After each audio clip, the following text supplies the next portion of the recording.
Officer on duty. എടാ, ഈ cinema ഞാൻ കണ്ടിട്ട് 2 ദിവസം മുമ്പ് കണ്ടതാണ്.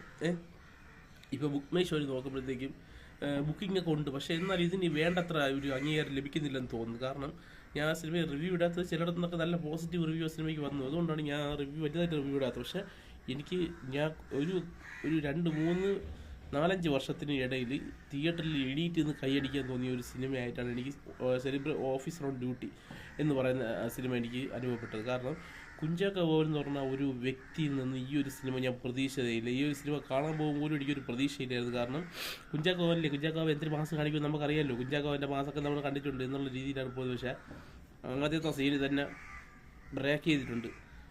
കുഞ്ചാക്കോ എന്ന് പറയണത് എന്താണെന്ന് നമുക്ക് കാണിച്ചു തന്നിട്ടുണ്ട് ഓഫീസർ ഓൺ ഡ്യൂട്ടിയിലൂടെ. ഓഫീസർ ഓൺ ഡ്യൂട്ടി എന്ന് പറയുന്ന സിനിമയുടെ ആദ്യ സീന് കാണുമ്പോൾ തന്നെ നമ്മൾ അതിനായിട്ട് ഇന്നാവും, ആ സിനിമയ്ക്ക് അകത്തോട്ടാവും.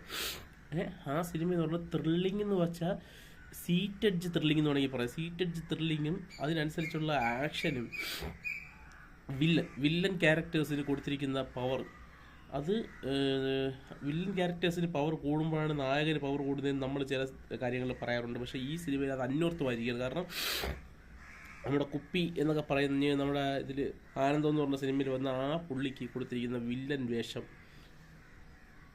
കൊന്ന് അത്ര രീതിയിൽ. പക്ഷേ അതിനെ കവർ ചെയ്യുന്ന രീതിയിൽ അഭിനയത്തിൽ ഈ സിനിമയിൽ കുഞ്ചാക്കോവനെ മറച്ചു വയ്ക്കാൻ വേണ്ടി വേറൊരു വ്യക്തി ഇല്ല ഈ സിനിമയ്ക്കകത്ത്. കാരണം കുഞ്ചാക്കോവൻ അത്രയ്ക്കും ആ ഒരു രീതിയിൽ നമ്മൾ കണ്ടു കഴിഞ്ഞാൽ നമുക്ക് പണ്ടത്തെ ചോക്ലേറ്റ് ഹീറോയൊക്കെ മാറി നിൽക്കുന്ന രീതിയിലുള്ള ഒരു പ്രകടനമാണ് ഇതിനകത്ത് കുഞ്ചാക്കോവൻ എന്ന് കാണാൻ സാധിച്ചു. ഞാൻ ഈ ഇടയ്ക്ക് കണ്ട ഏറ്റവും നല്ല ത്രില്ലിംഗ് ആയിട്ട് എനിക്ക് കണ്ടുകൊണ്ടിരിക്കാൻ തോന്നിയ സിനിമയാണ് രേഖാചിത്രം എന്ന് പറയുന്ന സിനിമ. പിന്നെ കിഷ്കിന്ദ കാണ്ഡം.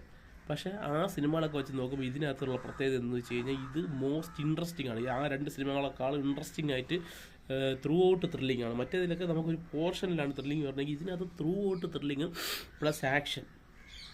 അപ്പോൾ ഇത് അങ്ങനത്തെ ഒരു സിനിമയാണ്. അങ്ങനത്തെ സിനിമ ഇഷ്ടപ്പെടുന്നവർക്ക് ഉറപ്പായിട്ടും 100% ഉറപ്പായിട്ടും ഇതൊരു വിരുന്നായിരിക്കും. കാരണം ഇത് അന്യഭാഷയിൽ നിന്ന് പോലും ഇതിന് നല്ല റിവ്യൂ വരുന്നുണ്ട്. കാരണം അത്രയ്ക്കും ഈ സിനിമയ്ക്ക് പോസിറ്റീവ് പറയാനുണ്ട്. ഈ സിനിമ നിങ്ങൾ തിയേറ്ററിൽ പോയി കാണണമെന്നാണ് എനിക്ക് പറയാനുള്ളത്. കാരണം ഇത് ഒരിക്കലും മൊബൈലിൽ കണ്ടു കഴിഞ്ഞാൽ ഇതിൻ്റെ 80% നിങ്ങൾക്ക് കിട്ടും. പക്ഷേ 100% കിട്ടണമെങ്കിൽ ഈ സിനിമ ഉറപ്പായിട്ട് നിങ്ങൾ തിയേറ്ററിൽ തന്നെ പോയി കാണണം.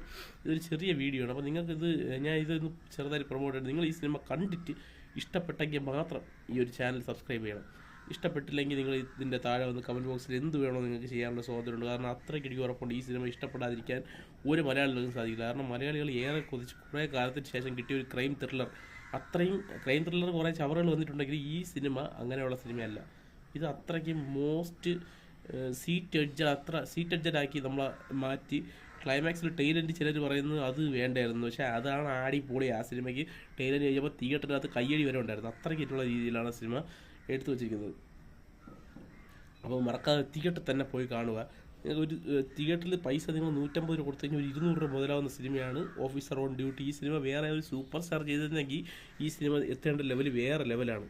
അപ്പോൾ അതുകൊണ്ട് നിങ്ങൾ ഈ സിനിമ തിയേറ്ററിൽ തന്നെ പോയി കാണണം. കുഞ്ചാക്കോവനാണ് ഹീറോ എന്ന് പറഞ്ഞ് ഈ സിനിമ നിങ്ങൾ കാണാതിരുന്നാൽ നിങ്ങൾക്കായിരിക്കും തിയേറ്ററിൽ OTT വന്നിട്ട് അയ്യോ തിയേറ്ററിൽ കാണേണ്ട പടമാണെന്ന് പറഞ്ഞിട്ടൊരു കാര്യമില്ല. അപ്പോൾ പോയി ടിക്കറ്റ് എടുത്ത് സിനിമ തിയേറ്ററിൽ തന്നെ പോയി കാണും. ഓക്കെ, നന്ദി, നമസ്കാരം.